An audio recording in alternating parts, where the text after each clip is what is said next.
Ralph, great to meet you, sir. Thank you for taking a minute out for the program today. You too. Glad to do it.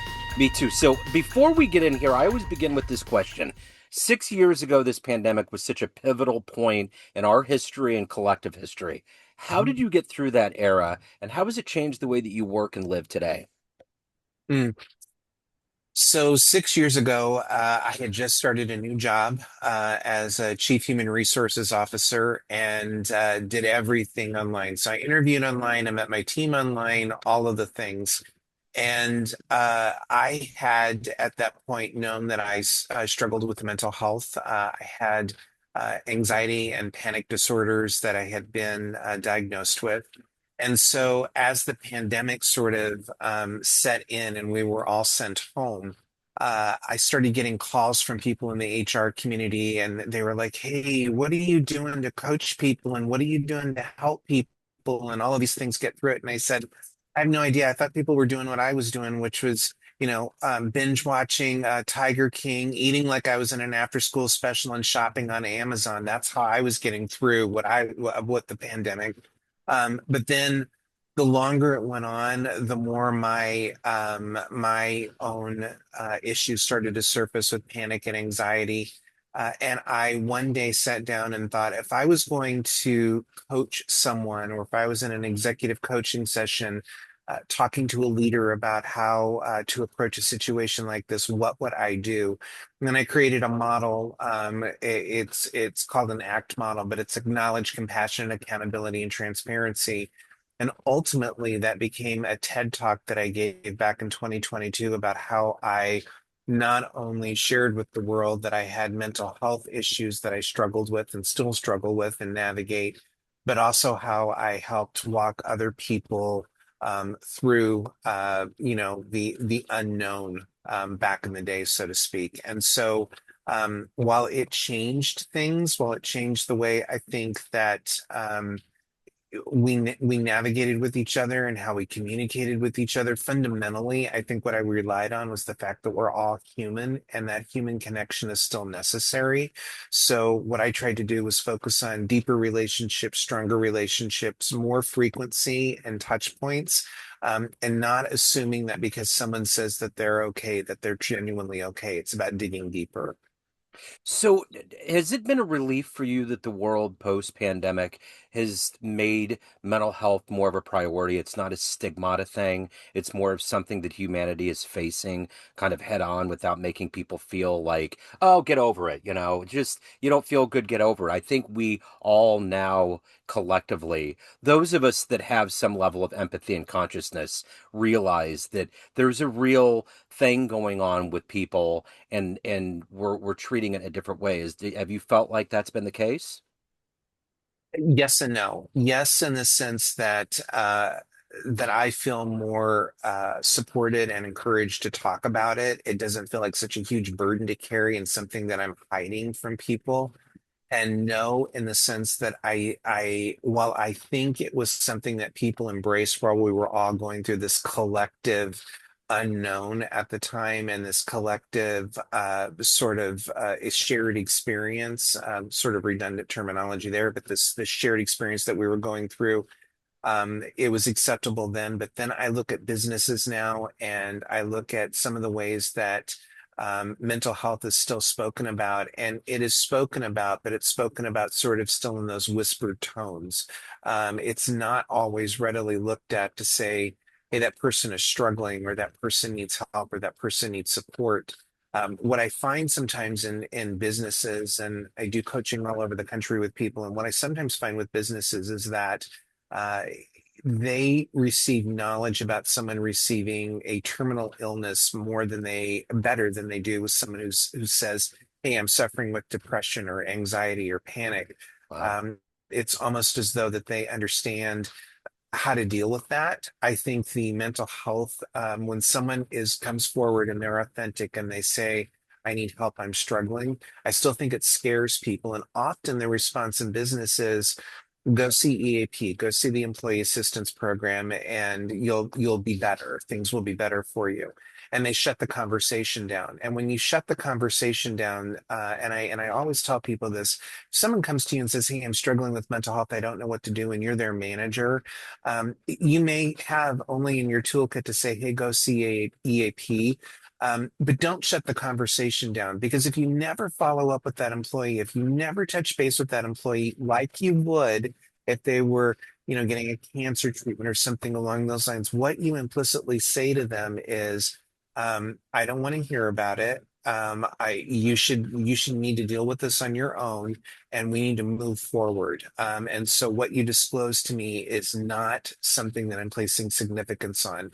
It's a, I always coach leaders to say it's a very short thing. Someone discloses to you, walk up to them in a week or so and say, "Hey, I know you shared this with me. How are you doing?" If the person says, "Hey, I'm not really in a place to talk about it," all you have to say is, "That's okay. My door is open when you want to. I'm here for you." That's it. That's all you need to do to reassure somebody that they're seen and that you support them. So let's get to the heart and soul of what you do on a daily basis right now. You Mhm, talked 6 years ago, you started a new venture. I'm going to mhm. put you in front of 12-year-olds. You're at career day, and one of the kids wants to know what you do. How do you synthesize your day job to make sense to their brains? I work I work with people. I work with people, and I work with people to make sure that they have everything that they need to do their jobs and do their jobs well, from having a computer or having a desk, but also making sure that they feel supported, that they feel cared for, that they feel seen, and that the work that they do for our organization is meaningful and impactful. That when they leave for the day, they feel good about their contributions. That's what I do. So, what did you want to be when you were a kid? What was your dream gig? I wanted to be a writer. Okay. I wanted to be a writer. I wanted to be a famous writer. I had no idea what being a famous writer looked like. But I just thought, hey, I can do this. And I wound up in human resources. So I'm not sure where the train derailed, but that's what I wanted to do. I loved English, I loved communication, I loved words. And I loved talking to people. So, even though I struggle with my own mental health stuff, people will say, "Well, how can you get in front of a room full of people and talk to them?" It's almost as though I become a separate person, and I can get up and I can do it, and I love doing it and I enjoy doing it. But if you ask me what I said 5 minutes after I get off stage, I wouldn't be able to tell you. I sort of go into a zone. But I loved all of that stuff. I just loved connecting with people, and the written word and the spoken word just kind of fed my soul. So let's try to draw a map here of how we got here between the Mhm. dream of writing and HR. So take me back to your roots. Are you from Omaha? Or you're from Kansas City? We already talked about it. Yep, You're from the North yep. End, and for context, for everybody to understand, I'm coming out of Kansas City, so there's this kindred flame that we have. We understand this city. So take me back to your roots. What were the seeds that were planted, consciously or subconsciously, from family and environment that led you to where you're at today? So I grew up with a single parent. My mom raised me, and we grew up in the north side or the northeast side of Kansas City. And she did not come with a formal education, but had an incredibly strong work ethic and instilled in me the concept of a strong work ethic and education. And I went to public school. There's a school there. There was a school. I don't think it's there anymore, called Carnes, where I went to Yeah. my elementary school, and then I popped over to Northeast High School to do middle school and high school. And junior high was rough. I think it's rough for everyone. And when I got to high school, I just sort of felt like I hit my stride. I started to feel like I blossomed, and I got into ROTC, and I got with some great teachers. And the teachers really fostered in me a sense of reading and education and communication and community. And I knew that I wanted to do something where I was working with people, connected with people, in some way making an impact with people. And at that time, I thought, well, I'll be a journalist. I'll go to UNMC or UMK, not UNMKC, University of Missouri, and I'll study journalism, and then I'll be a writer from that. And that just didn't pan out. And so when I left Northeast, graduated and went to Creighton University in Omaha. And I just sort of fell into the business program and sort of thought, where can I take this? And my career sort of took a very long and winding road. I went into I did retail, I did call center management, I did you name it under the sun, I did it. And then finally found myself doing sales management for a financial institution. I was a sales manager, and I thought I need to somehow get myself into human resources. By this point, I was mid 30s, and I thought that's really where I want to be. And then an opportunity came up where I was able to move over into human resources with the company that I was working at. And 20 years later, I've been in the field, and while it didn't turn out the way that I thought it would, based on my little kid head, it turned out better than in some regards. I do what I love. I was able to finally publish that book. I speak all over. I do work that I love, and I find meaning in it. And so I look at that as a win-win. So, who were writers, stories, books that you were reading that really fascinated you early on? Oh my gosh. So love, love, love To Kill a Mockingbird. I think I got my sense of social justice out of that, and really that just hooked me in. And I've read that book so many times since I first encountered it. There was a teacher at Northeast High School. Her name was Teresa Gilliard, and she introduced us to all the really wonderful plays. So, Death of a Salesman. Obviously, we also read Great Gatsby at that time. Dostoevsky and War and Peace. All of those kinds of really complex, rich stories about the human experience. I really gravitated toward those. So I also remember reading at that time Pearl Buck, The Good Earth. And so all of that, those really meaty things about complex relationships and connection with family and connection to others really just drew me in. So yeah, a lot. I look back on a lot of the stories with fond memories. So, in your personal narrative, who is your hero? Who is your inspirational force that's allowed you to navigate and find your foothold in the professional world? Oh, that's a great question.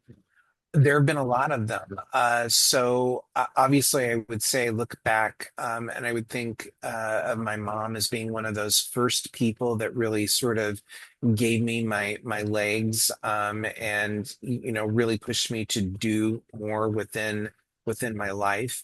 But I would say it was the everyday people in my world early on. So. I had a great teacher. Her name was Valerie Griffin when I went to high school. Encouraged me to do more, be more, seek out more opportunities. I think of her. I think of my ROTC instructors. I think of those people who really got me connected with books and with literature. And I think bigger picture, I look at people who are change makers. So I look at people like Barack Obama. I look at individuals who may be polarizing to some, and I think they're polarizing, but are they polarizing in the way that's making you think, that is making you think of new and different ways to approach things, or even help you open your mind to expand your consciousness to think there is a smarter, better, different way to do something. So there's so many of them that I look to, and I think I've taken little pieces of each of them to say, my goal is, not to do anything but try to make a positive difference in the world in whatever I do. I'm so glad that you mentioned Obama because I always wished that he was actually from Omaha and they would rename the town Obamaha and they just would christen it. It would be so much fun. It would be cool. It would be very cool. Be wonderful. Speaking of, and another reason why I mentioned that, if you can meet anybody on the planet right now that you find embodies that level of leadership, that level of integrity, that level of just being a fascinating human that has consistently done it well, who would you love to sit down and have a lunch with and get to know? And some of them might help you on your journey. Oh, wow, that's a great question. I think there are a couple of them. So I will say, um, uh, right off the bat, um, Yeah, I think Michelle Obama, for one, I love her. I love her message. I love what she stands for in terms of education and empowerment. Um, Interestingly enough, even though I'm a Reformed Catholic, I'd love to sit down with Pope Leo Yeah. and have a conversation with him just on his insights. I would also love to have a conversation with uh, uh, Kate Middleton, who will be Queen of England one day. And last, I think what I would really love to do is either have a conversation with Warren Buffett or Bill Gates, one of those two. And the reason why all of those people sort of bubble up and come to mind for me is they've been incredibly successful, in their professional lives, but they have a strong philanthropic bent to what they do. And I would just love to tap into that. Obviously Pope Leo, but all of the rest of them have a strong philanthropic bent, and I find that fascinating and energizing, and in my desire to want to make a difference, I would want to tap into that and just learn from them. So I gotta know, being up there where Buffett is Mhm. his house well known where he lives and all of that? Okay. Yeah. Yeah, it's right up the street from University of Nebraska at Omaha. Okay. It's if you didn't know it was his house, you would never know. Yeah. It's a nice house, but it's not a mansion. It doesn't scream Warren Buffett lives here. The only way that you know is by knowing, obviously. And there's a little guard post that's right up by the Right. gate. Otherwise, it just looks like a normal house. Yeah. Because I remember seeing documentaries where he would be fishing for change for his McDonald's in the morning, and they would show his house and his whole LTD car, and just like, it's like he was just a regular dude, but the house just looks like it kind of reminds me a little bit of Graceland. Like Graceland's just it's big, but it's not like this gargantua place that you would Mhm. expect the king of rock Mhm. and roll to live in, you Yeah. know? Yeah, So, I mean, it's a big place and no one would look at it and say, oh my gosh, he lives in a small house, but yeah, it's not a McMansion or yeah, anything like that. No, no, it's just a wild. normal guy. That's cool. So I Yeah. gotta know, I want to stay on this fantastical route for a second.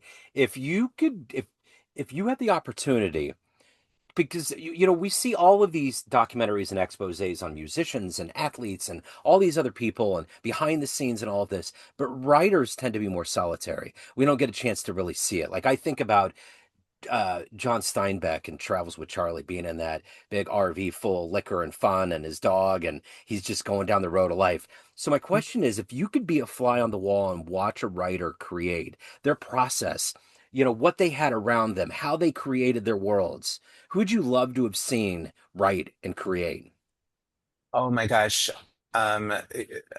Certainly Harper Lee, and then Hmm. certainly John Steinbeck. I've never read the book, but I just picked up East of Eden Oh to yeah, go through, and it's this it's this gargantuan book, and I'm just so excited to get started with it. yeah, And when I look at, when I've read the first few pages and I've looked at, the dust jacket and all of these things, the way that he writes, the story that he tells, and the details that he provides, it's he doesn't do it in an ostentatious way. The way right. that he writes is, I'm going to give you the details because they're important. I'm not going to give you the details to put words on a page. It has meaning, and it connects, and there's a tapestry to it. And so I would just love to sit down with him to say, you were here before AI, before Chat GPT, before the world sort of became the place that it is today. How in the world did you um, cultivate the imagination and the creativity to write not only this book, but these really sweeping novels that had such a huge impact on America? I mean, people, you say Steinbeck, and people immediately know who you're talking Oh yeah. about. There's no who, there's none of that I don't recognize the name, or you say East of Eden, people know who the author is. It's Uh-huh. just it's fascinating to me. The individuals who have that level of creativity, whether it be a writer, a musician, an actor, whomever, it just I have utmost respect for them because I think it's a different kind of intelligence. It's a different kind of way of tapping into the world, and that just fascinates me. Yeah. I think about the way he described in Grapes of Wrath how the drought and the Dust Bowl was, and the desperation and the depression that was leaning into the Mhm. bones of America at the time. Like, he did have that. I haven't read him for a while, and he was my gateway drug into reading. Like, I never really read growing up. And I Mm. read Grapes of Wrath, and I was like, wow, it was Hmm. like, this is the way literature that you choose to read can come alive, you know? Absolutely. And that's the way it was. I wish I could have just seen for just a little bit Hemingway with all of his cats around him. Just a cup of orange juice and all those tails just swishing around him. Yeah. So, Yeah. yeah. And you think about too, when you think about someone like Hemingway, all of that creativity, all of that genius, and to be sort of on that path where he struggled with his own mental health and ultimately passed away, as a result of dying by suicide. You think about all of those things, and I just feel like it's really worthy of exploration. It's really worthy of some dissection and conversation about, wow, those two things living side by side with each other. I always find him and Walt Disney to be fascinating because a lot of their etymology and roots come from Kansas City, and they reference it a Hmm. lot. You know, Hmm. like there was so Hmm. much of it. Like Electric Park over there on the North End. That was Walt Disney's inspiration to go to California and make Hmm. Disney World. And there were Yeah. so many things. I was just reading. Oh, Farewell to Arms, maybe. But there was a lot of references to Kansas City and Hmm. his Midwest roots and all of that. So Hmm. it's wild. Yeah. So what is the energy for you every day to do the work that you do? I mean, when you coach and help people, you have to get into their murky avenues. There can be murk with humans and baggage, but you Hmm. have a soul. You have your world to take care of. What is that energy collectively for you to do it at a high level? I love doing the work. I love connecting with people. I love knowing that if I can help someone, that I will. But I will be honest with you. There have been times in my life where I haven't put the guardrails up the way that I could, or the way that I should have. And it can take a toll, because sometimes I do believe there's something to be said that you can take on other people's energy and you can take on other people's problems. And what I have to remind myself is that I'm here to guide you, much like a tour guide would through, a scenic route or something along those lines. But I can't solve the problems for you, and I can't want it more than you do. So while I want to help you, while I want to coach you, while I want to help you find whatever it is you're looking for, whether that's purpose or a new job or even a new way of looking at a problem, I'm glad to do that all day long with you. But ultimately, I can't be the person that does that. You need to do that for you, for yourself. And what brings me joy, what brings me true happiness is when I see the light go off in someone's eyes and they realize that they're empowered to make the change. They don't need permission. They don't need to be told by someone, to move forward. They've had it within them the entire time. So, and sometimes I think we as human beings forget that. We think that we're constrained or we're dictated to, or we have to do something because we've always done it this way, or because we've been told we have to do it this way, and we lose a bit of our thought process to say, no, it doesn't have to be this way, and we get stuck. And so what I really enjoy doing is sitting down, working with people, helping them get unstuck, feel empowered, and then make the moves that they need to feel successful in their lives. That's what brings me joy. So let's get into a time machine and go back to when you were 18 years old and you walk into the room and there's a film projector. You click Mhm. play and a 60-second highlight reel of the life you've lived, the choices you've made come up on the wall. Mhm. Is that young version of you going to believe your life turned out this way? No, no, um, no, no, no. At 18, I was scared. I was away from home for the first time. I was dealing with incredible imposter syndrome. Going to a school, I had no idea. I have no idea how I was able to get into the school, because it was very academic focused, and my grades were okay, but I wasn't a Rhodes Scholar. I was dealing with mental health issues that were undiagnosed. I tried to take my life when I was 19.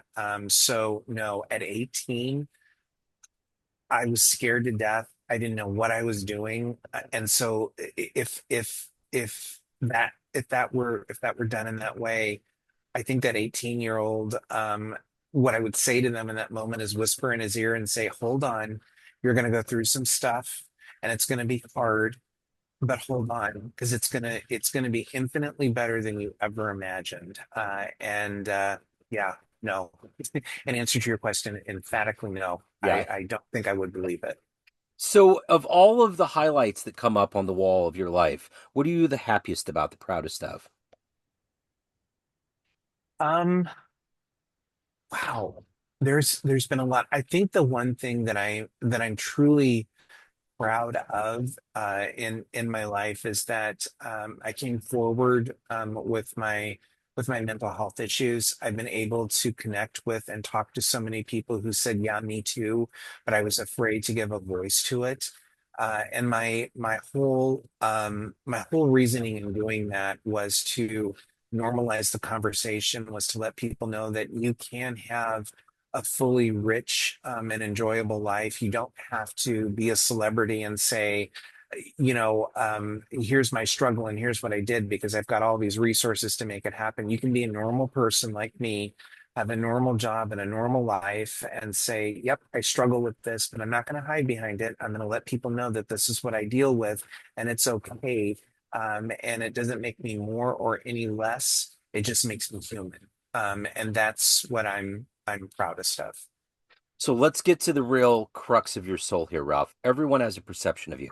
Family, Yep. friends, clients, everyone that knows you in all these different bubbles, but you're the driving force of what we see. What's your perception of you? Who do you think you are? I think that I am um, kind. I think that I am compassionate to people.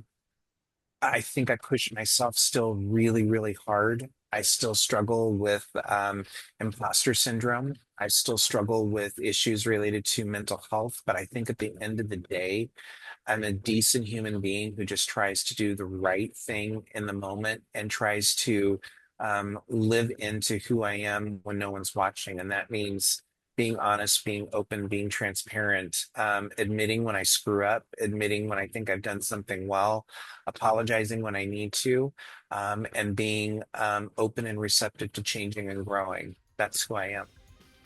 So if anybody wants to reach out, they have questions, they want to hire you, any of the good business, find the TEDx talk, anything and everything in your world, where do they go? RalphKellogg.com. I am also on LinkedIn. And if you go on YouTube and you type my name in, my TEDx talk will pop right up. And my book is available on Amazon Okay, I love it. Ralph, so great to meet you. Thank you, sir. as well. Thank you for taking a minute out. I appreciate it. Absolutely. Nice to meet you as well. Thank you. You bet. And